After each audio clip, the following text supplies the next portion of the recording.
आवरण नए पर्यावरण में मैं रसूल रघुवंशी आप लोगों का स्वागत करता हूं। जैसा कि पिछले कई दिनों से यह बात कही जा रही थी कि मुझे दूसरे विषयों पर भी कुछ न कुछ प्रयास करना चाहिए गिनतारा या गणित के अतिरिक्त। तो आज से मैंने यह प्रयास किया है कि आपको कुछ न कुछ गणित में अंग्रेजी में भी बताया जाए। अंग्रेजी में कुछ छोटी चीज़ों से हम शुरुआत करेंगे जो बिल्कुल बेसिक्स होगी, तो ये सभी बच्चों के लिए समान रूप से प्रभावी है। हम बिल्कुल छोटे स्तर से शुरू करेंगे और बिल्कुल निश्चिंत रहिएगा, हम आगे ले जाकर इसको ग्रामर और ट्रांसलेशन तक पहुंचाएंगे।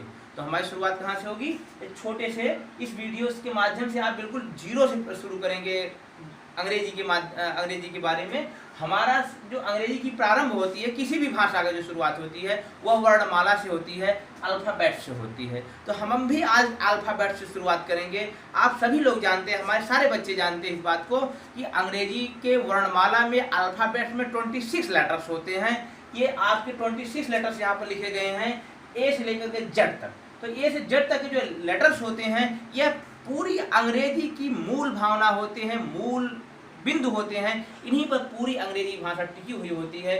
तो इनको जानना आपके लिए बहुत आवश्यक है और मुझे पूरा विश्वास है कि आप इनको जानते भी हैं।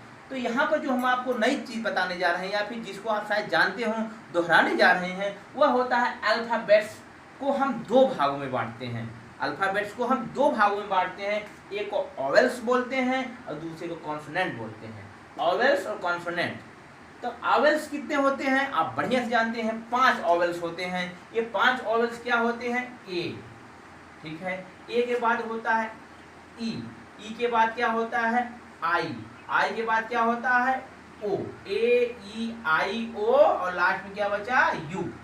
ठीक, ये 5 अल्फाबेट्स जो होते हैं या लेटर्स जो होते हैं, इनका प्रयोग हम एज ए ऑवेल्स करते हैं। और ऑवेल्स का क्या काम होता है? किसी भी मात्रा के रूप में, किसी भी शब्द को बनाने में एक संरचनात्मक या सहयोग प्रदान करना।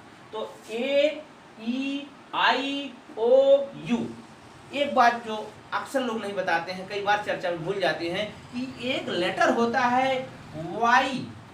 वाई भी एक ऐसा लेटर होता है जिसका प्रयोग हम सेमी ऑवेल्स के रूप में करते हैं। कहीं कहीं वाई भी मात्रा के रूप में प्रयोग किया जाता है या ऑवेल्स के रूप में प्रयोग किया जाता है, इसको हम सेमी ऑवेल्स कहते हैं। इस बात को अवश्य आप ध्यान रखिएगा। तो आपका ये कितने लेटर्स हो गए जिसको हम यहाँ पर बताए जा रहे हैं? ये देखिए, ए ई आई ओ और यू।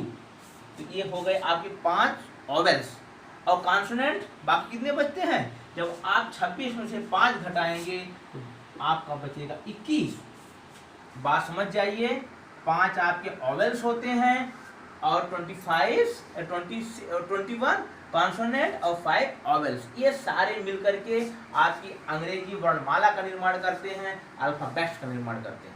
तो हम अगर ये अपने हाथ को एक मटेरियल ऐड के रूप में प्रयोग करें तो आपके जो 5 अंगुलियां हैं, ये 5 अंगुलियां 5 ऐसे अल्फ़ाबेट्स को बताती हैं जो क्या है? ऑवेल्स हैं। A E I O U, A E I O U. तो आप इन अंगुलियों के आधार पर भी इस ऑवेल्स को समझ सकते हैं, जैसा कि एक छोटा सा प्रयास हमारे द्वारा यहाँ पर बना करके किया गया। तो आज हम लोग क्या सीखे हैं? सिर्फ 2 बातें सीखे हैं। अंग्रेजी अल्फ़ाबेट्स में ऑवेल्स और कॉन्सोनेंट सीखे हैं। ऑवेल्स कितने होते हैं? 5 होते हैं। और कौन कौन से लेटर्स ऑवेल्स में आते हैं?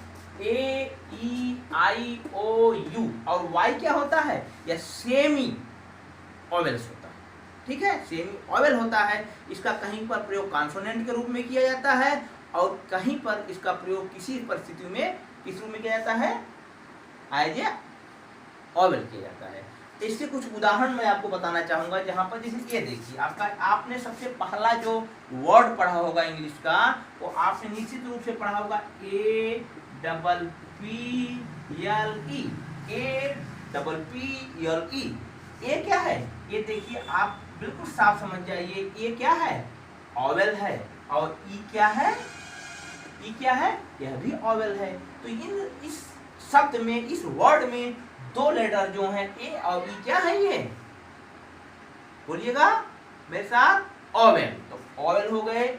यह छोटा सा लेक्चर रहा। अब कल हम इसको थोड़ा सा एक कदम और आगे बढ़ने का प्रयास करेंगे और उसमें हम आपको यह बताएंगे कि किस प्रकार से ओवेल से हम थोड़ा सा आगे बढ़ते हुए द ए एन की तरफ बढ़ते हैं। द ए एन के बाद इसको आर्टिकल कहा जाता है। क्या कहा जाता है बच्चों? आर्टिकल कहा जाता है। हम उस तरफ बढ़ेंगे तो इसको आप बेसिक से शुरुआत करिएगा, नीचे शुरुआत करिएगा, इसको हम आगे बढ़ाएंगे। आगे के लेक्चर्स में इसको हम आपको जोड़ने का प्रयास करेंगे, सरल से सरल शब्दों में आसान भाषा में समझाने का प्रयास करेंगे। तो आप जरूर वीडियो देखिएगा और मेरे चैनल को सब्सक्राइब करिए। ऐसा मेरा आपसे अनुरोध है, इससे आपको फ़ायदा होगा, आपको वीडियोज़ मिलते रहेंगे, आप अपने आप को आगे बढ़ाते रहेंगे। पढ़ाई को मत रोकिए, पढ़ाई जारी रखिए, क्योंकि यही आपका मूल है। ये जो छुट्टी का समय चल रहा है, लॉकडाउन का समय चल रहा है, या आपके सीखने का समय चल रहा है, उन चीज़ों को सीखिए जिसको आपने नहीं सीखा है, या फिर जो आपका कमज़ोर पक्ष है उसको सीखिए। और अपने आप को लॉकडाउन के बाद जब आप स्कूलों में आएंगे, विद्यालयों में जाएंगे, तो आप अपने आप को इस लॉकडाउन में जो आपने ज्ञान प्राप्त किया वो आपके लिए प्लस पॉइंट होगा, आपके बोनस का काम होगा। तो जुड़े रहिए, पढ़ते रहिए, मेहनत करते रहिए। इसी छोटे से वीडियो के बाद मैं आप लोग नमस्कार करता हूँ। मेरा पूरा प्रयास होगा मैं फिर आपसे मिलूँ। नमस्कार, सुप्रभात।